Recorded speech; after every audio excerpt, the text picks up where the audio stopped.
Hello, my name is Davide Piovesan. I am the chair of the Biomedical, Industrial, and Systems Engineering Department at Ghana University.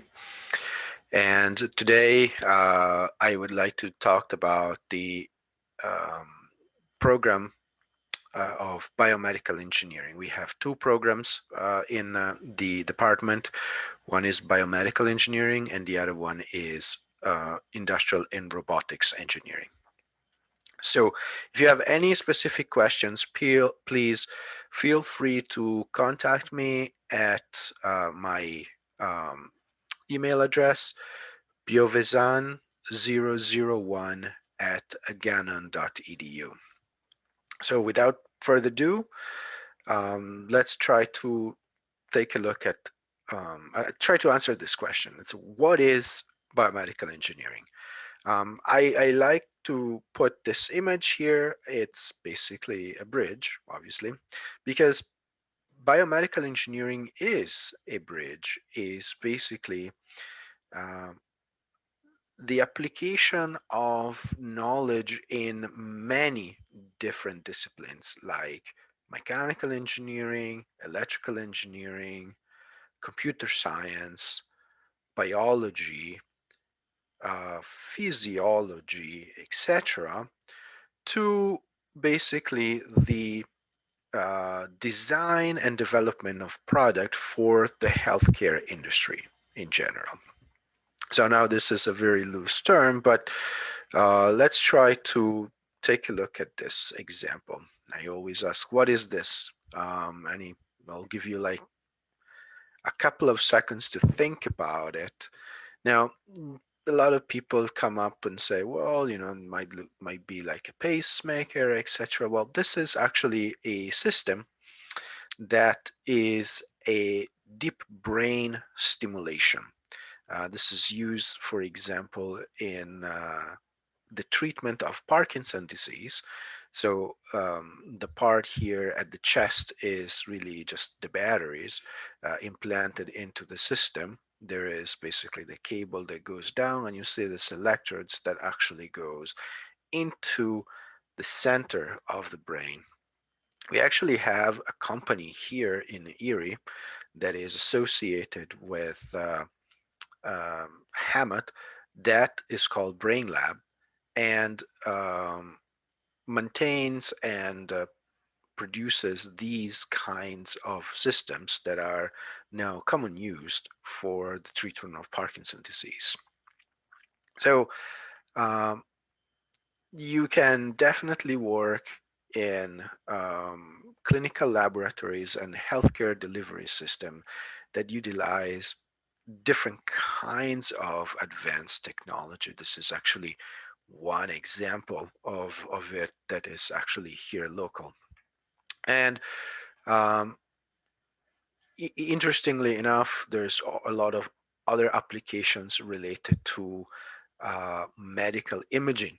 So for example, you can see that in this image, you can see both the tissues, you can see the bones inside, you can see basically the brain, and different specific kinds of technique can be used to create these kind of images. For example, CT scans, which is called computer tomography, a MRI, which is basically a magnetic resonance, PET, which is basically a positron emission tomography, ultrasound. So we have some dedicated courses that basically look into how to obtain these different kinds of medical imaging. Another interesting applications are, for example, in implants. What you can see here is basically a hip implant. And in order to design something like this, it's there are a lot of um, specific attentions that we need to pay. There's a lot of details you need to pay attention to. So if you ever played, for example, been bored during a meeting or during a class and had a pencil and a styrofoam cup, you probably have just poked the styrofoam cup, and you would have noticed that just moving the pencil inside the styrofoam cup would basically start to break down the um, the cup per se. Well, the same principle applies here when you basically implant some metal part inside the bone, and the metal part is much stiffer than the bone per se. So any kind of movement would actually create some breakage at the interface here if the metal is not calibrated properly. So, as biomedical engineers, we use more exotic kind of methods compared to mechanical engineers. Um, for example, titanium and different kinds of magnesium alloys, etc., that usually are not analyzed for larger industrial use, where usually it's just steel, stainless steels, cast iron, and everything that is based on some sort of steel alloy. Other interesting thing here is to consider not only the mechanical properties of these systems, but also the frictional properties of this system. This is going to be inside a person, and you need to make sure that there is no wear of this ball joint here. So the particular kind of plastic, so the polymer that has been used, needs to be chosen appropriately so that it doesn't chip, it doesn't basically create any kind of powder, etc. So um, interestingly, what we need to take into consideration is basically the biomaterials and the biocompatibility. What kind of materials can actually be implanted inside the body so that the body does not reject that. We are taking a look at implantable artificial materials, and we are going to take a look at the mechanical failure of biological materials. So we need to know what's the force at which the bone breaks, what is basically the force at which the titanium breaks, how can we make a matching between these two materials so that they can last for a very long time. Uh, Other kinds of application here varies very widely. So for example, in this specific case, looking at these the top left, uh, you can see that for movies, etc., there's a lot of CGI involved in it, but the CGI is basically based on techniques that acquire the movement of actors using, for example, a set of LEDs that then you can track. With these LEDs, they can be transformed into this cloud, and then what they usually do in the CGI is to basically apply a skin on top of that cloud and then create all the different characters. What we do instead is append a skeleton inside that specific cloud, and I'm going to show you an example later on. And that allows us to basically look at all the different movements of the skeletal part and the elongation of the different muscles so that we can do an intervention with respect to um, looking at a person with a limp, for example. We're able to see which muscles are involved and which are not, so that the clinical intervention can be done more accurately. Um, if, in the top right part, we can see basically a implant. This is actually a knee implant. I showed you before like a hip implant, but from the point of view, you can do different kinds of joints, and each joint has their own characteristics for the implant. So you need to know how much force each joint it is able to sustain, the speed at which the joint moves, etc. There's a lot of applications with respect to sports equipment. In particular, we have been working on with the testing of helmets for football. If you follow football, a few years ago, there was actually a very big lawsuit against the NFL because football, basically, just the sport per se, creates um, continuous trauma at the brain, and so that athletes basically comes up with Lou Gehrig disease, which is basically the continuous degeneration of their brain functions. And the main problem here is try to understand how you can isolate the hit from the brain. So the creation of helmets that basically are some sort of cushions and filters where not only the translation of the head, but also the rotation of the head is isolated, so that whenever you get a hit on the helmet absorbs all the shock, with keeping basically the head and the inside intact. Other applications that we do is with respect to fluid dynamics. So this you can see in the bottom right, a artificial heart, where we have a specific laboratory that look at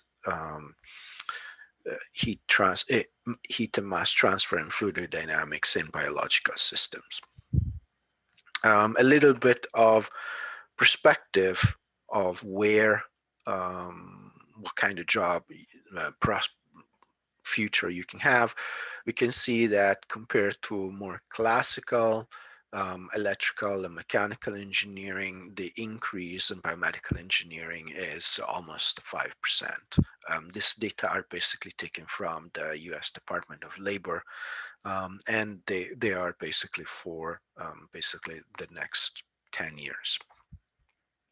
I posted here a couple of interesting link that you might be able to see and take a look at. The one, it's a little bit dated, but it's from CNN Money, and there are actually a few tips with respect to what you need to do in order to become a biomedical engineer and what are the characteristics of the job. Uh, you have basically that the technology in this field is changing basically day by day. I mean, every 6 months there something comes out that is extremely new. And so when compared to more classical mechanical engineering or electrical engineering, where the science and the engineering is well established, and you just go in and you want to do, I don't know, for example, turbines or alternators, etc. Well, they've been building alternators for the past 50 years, and it is what it is. Whereas uh, in the biomedical engineering field, there are continuous there is a continuous evolution of the technology and the application of this technology. So one of the characteristics that uh, this the biomedical engineer needs to have is a continuous curiosity. The fact that you if you just want a job that is you do always the same thing, that's probably not the job for you, because you need to keep pace with the continuous technology that is evolving. With this, we switch a little bit more towards what Gannon can offer. We have basically a curriculum, a standard curriculum of 135 credits hours. So when I say hours here, what I refer to is the credit hours. One credit is basically defined as uh, 1 hour per week of class for a semester of 15 weeks. So 1 credit hour is basically equivalent to 15 hours of activity in class, and usually a course is basically 45 hours in total. They meet 3 times a week, and it's considered basically 3 credit hours. So uh, we have you will have to take about 8 credit hours of biology, 4 of chemistry, 9 of physics, and very loaded in math and computer science, which is basically about 20 credits. So this is, you basically then have about basics mechanical engineering, which is about 25 credits. Now, this is basically the math and the mechanical engineering parts are equivalent to about more than 1 semester each. So in total, it would be about 3 semesters, because every semester is about 15 to 18 maximum of credit hours. So you need to have a good background in mathematics. We start with calculus right away. So having taken linear algebra, having taken trigonometry is very, very important. Additionally, if you are able to take any pre-calculus, that really gives you a leg up with respect to starting this.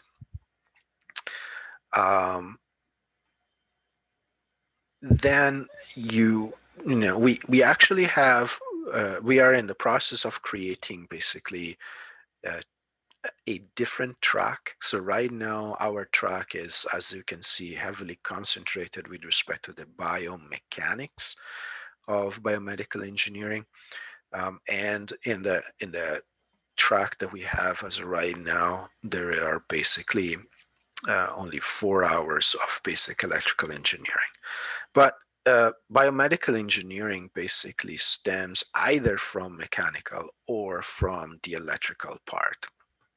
And we have we are creating basically a second track, which is more of a bioelectrics engineering, and where these two numbers are basically switched with respect to each other. So you can take one track that is more heavily oriented towards the mechanics, or you can take a track which is more heavily oriented with respect to the electrical part.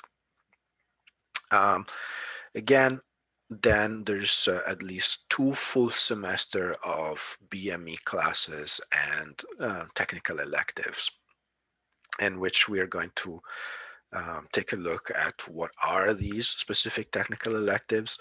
And obviously there is about 35 hours of the core of discovery, which takes into consideration um, classes like visual arts, philosophy, theology, etc. These are actually very important if we consider basically what's the future of biomedical engineering.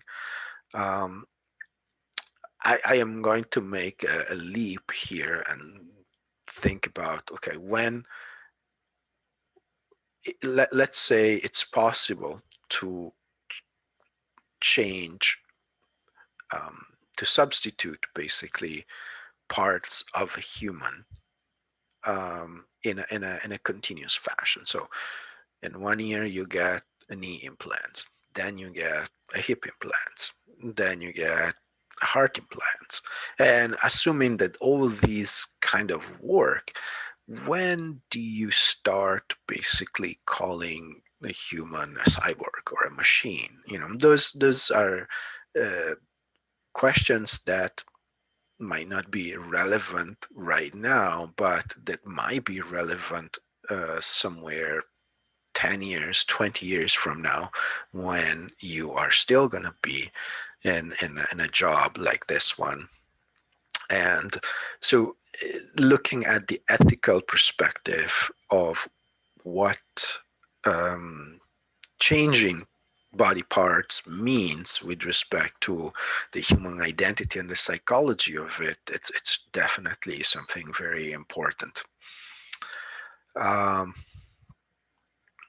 so, what are courses that you are going to basically taking again and with respect to the biomedical engineering? Here, just a little parenthesis.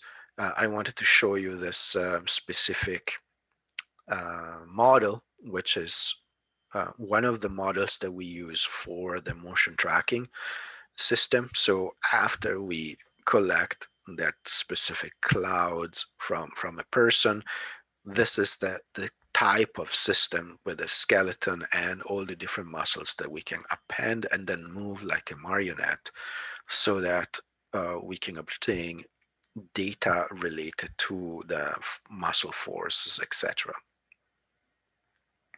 So classes that you will need to take are biomaterials, which is obviously very fundamental, in which you are going to take a look at the properties of material used for implants and prosthetic devices.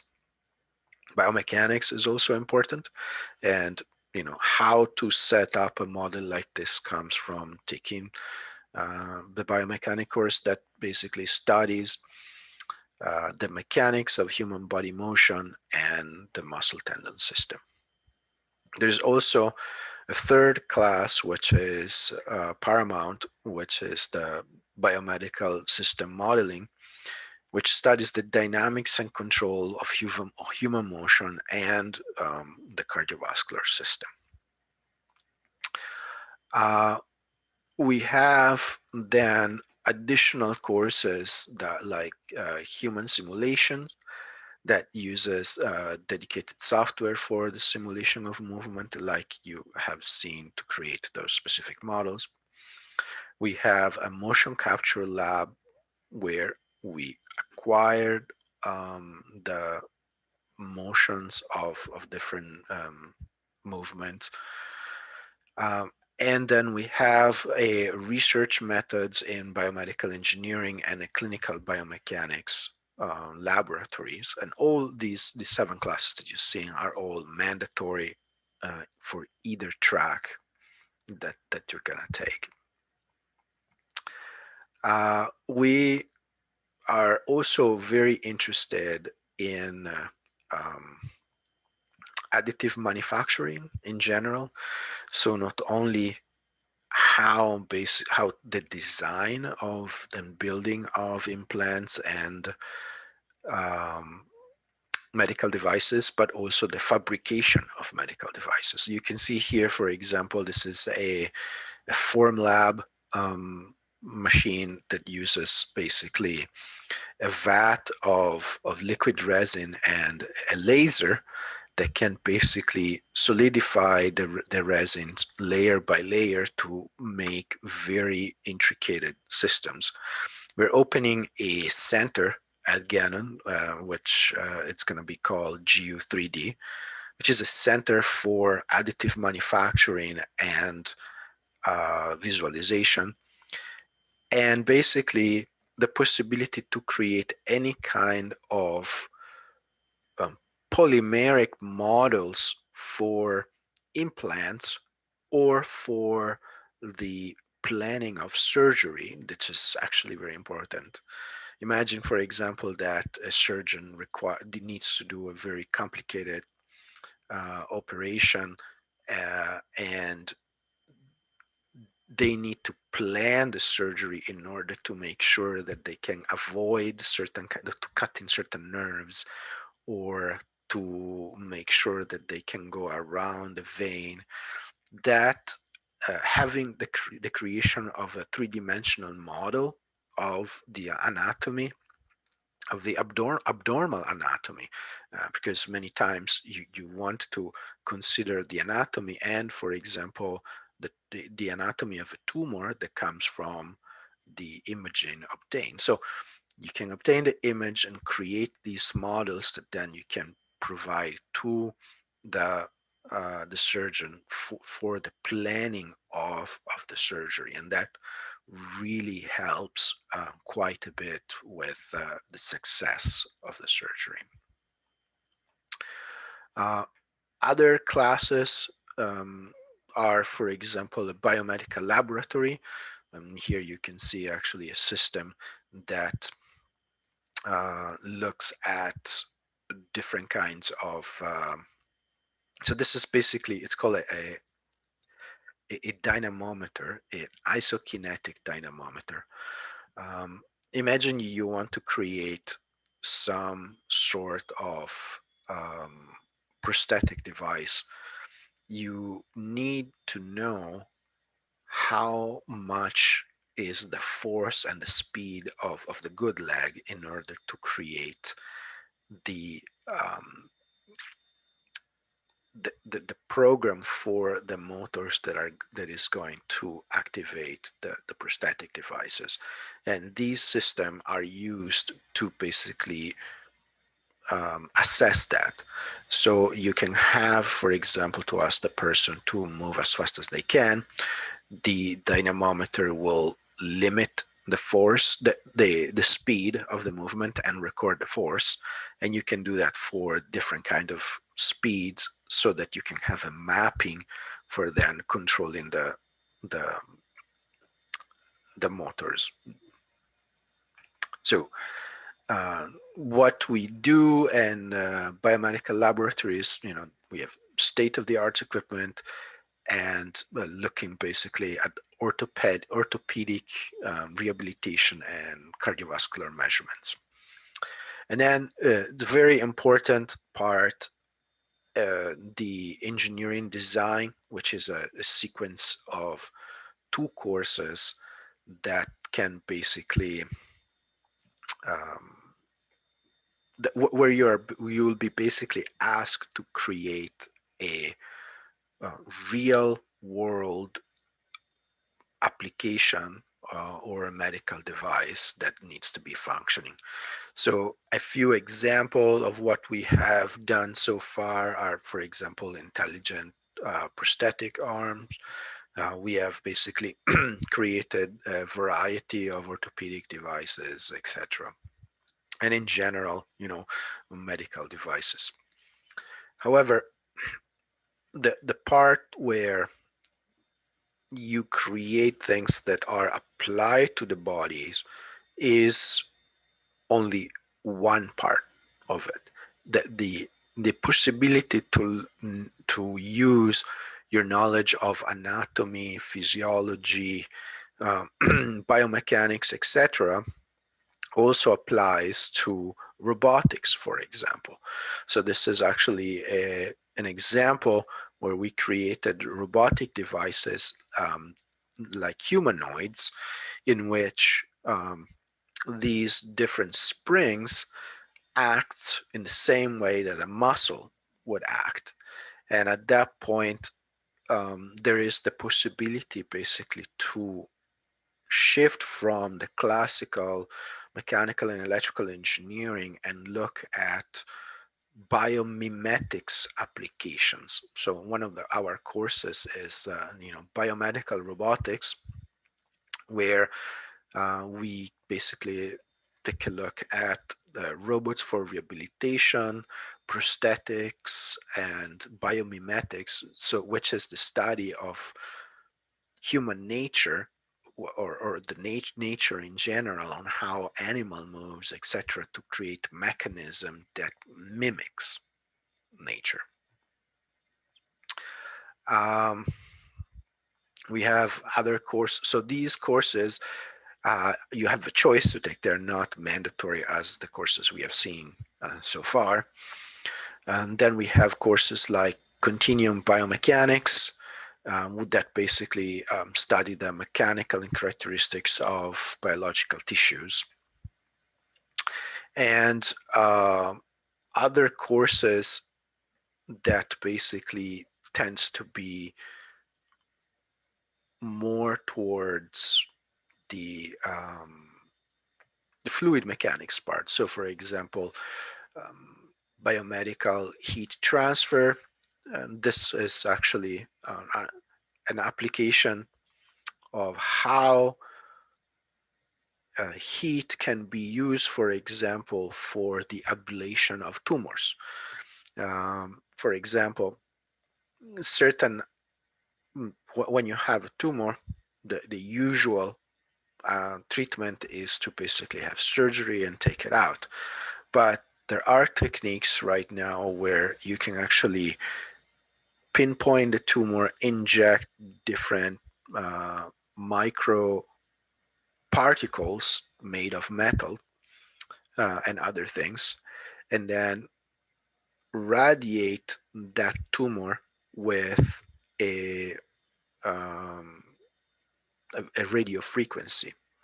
Now, what will happen is that this micro and nano metal particles will start to vibrate with hysteretically and heat up, creating basically a heat which is high, a temperature which is high enough to kill the tumor.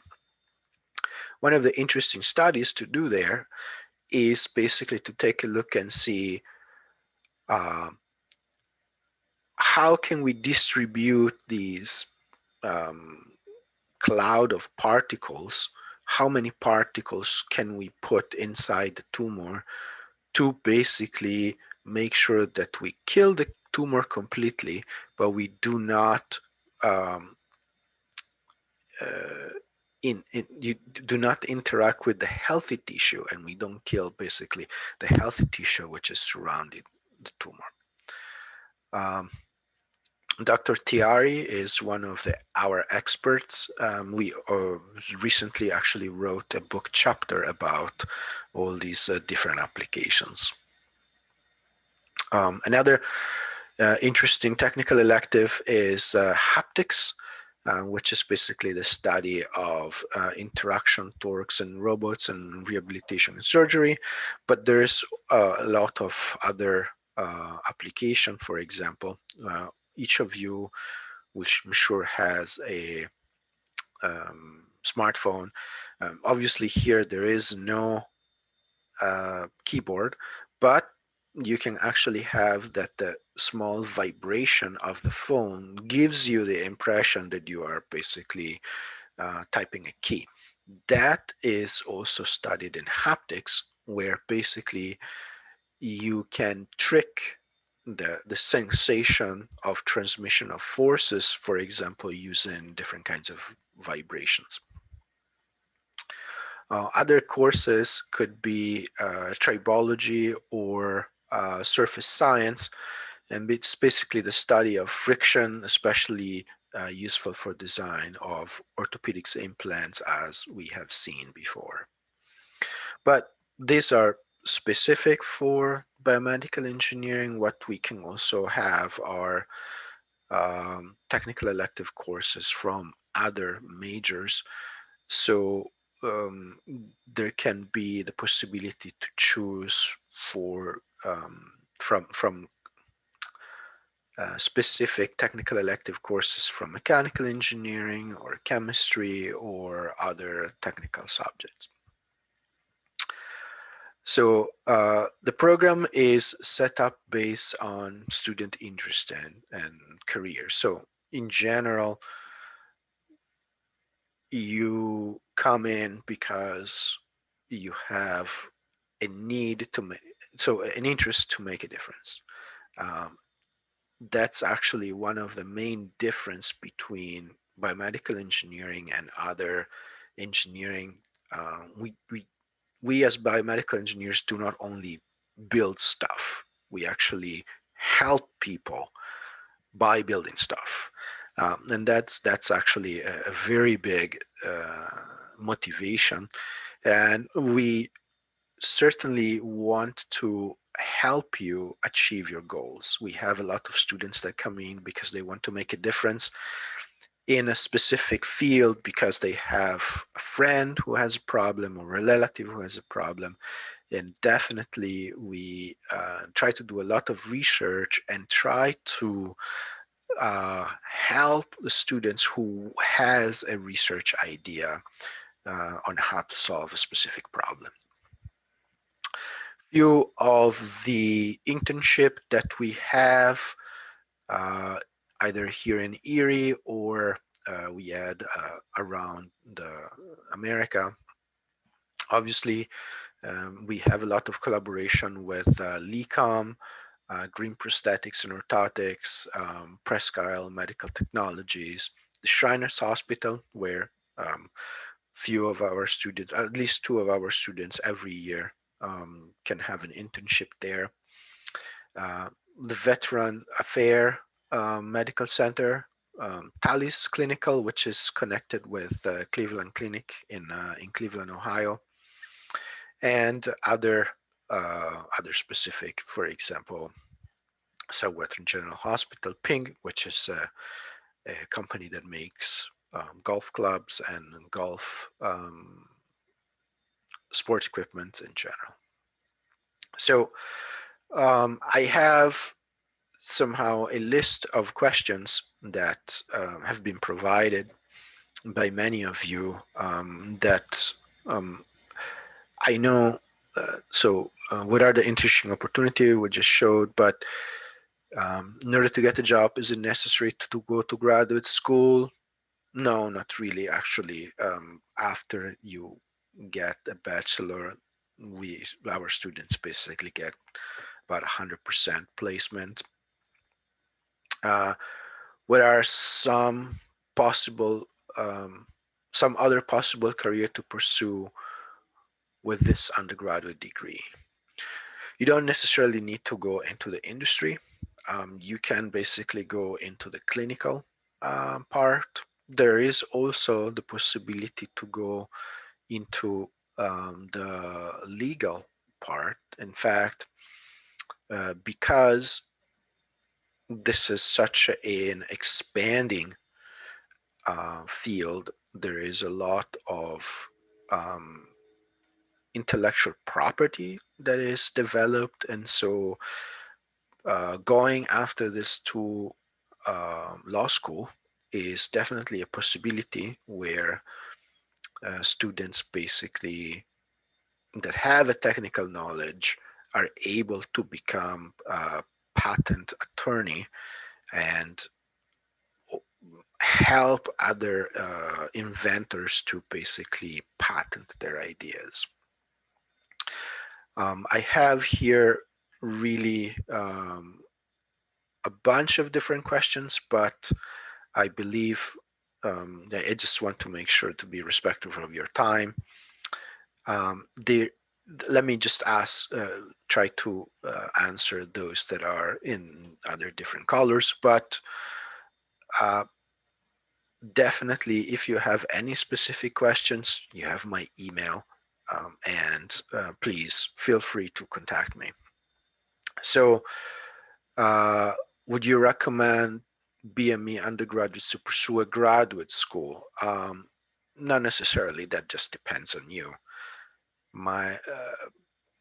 We have, again, a lot of students who just graduate and find a job, and it's kind of a myth that you need to have a master's degree in order to be a biomedical engineer. Do you recommend a double major? We have the possibility to do a lot of double majors, especially in biomedical and mechanical engineering.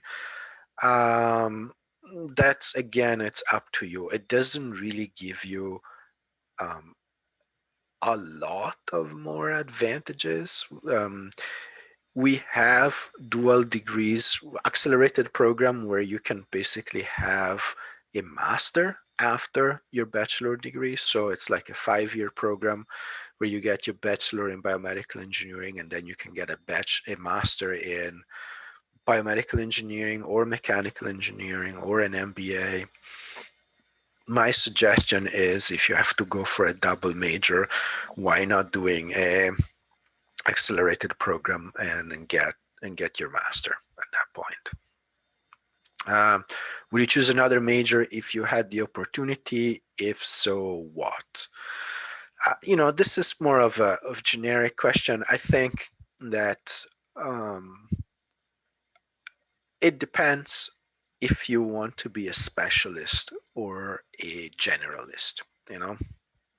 It is, do you want to know a bit of everything and be able to basically interact with a lot of different fields? Well, then biomedical engineering is definitely for you. Do you want to really specialize in something, etc.? Then I think probably mechanical engineering, etc., where you're just getting into a specific thing and you study only that. That basically would be one of the choice.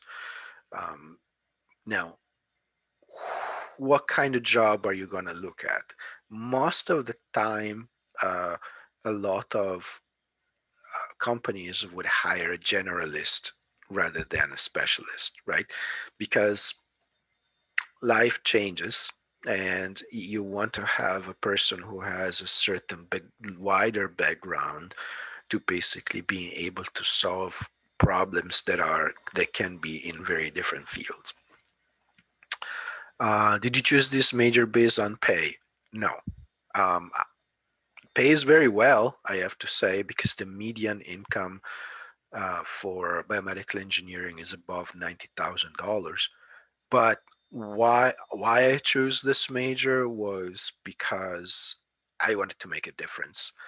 There is really this major gives you the possibility to use your technical abilities in order to make a difference in the life of people, and that, I think, that was basically my most important the most important factor that made me choose this. With this, I don't want to keep it too long because probably I already kept it too long. Thank you very much for paying attention. And again, if you have any specific questions, please feel free to email me. Take care, guys.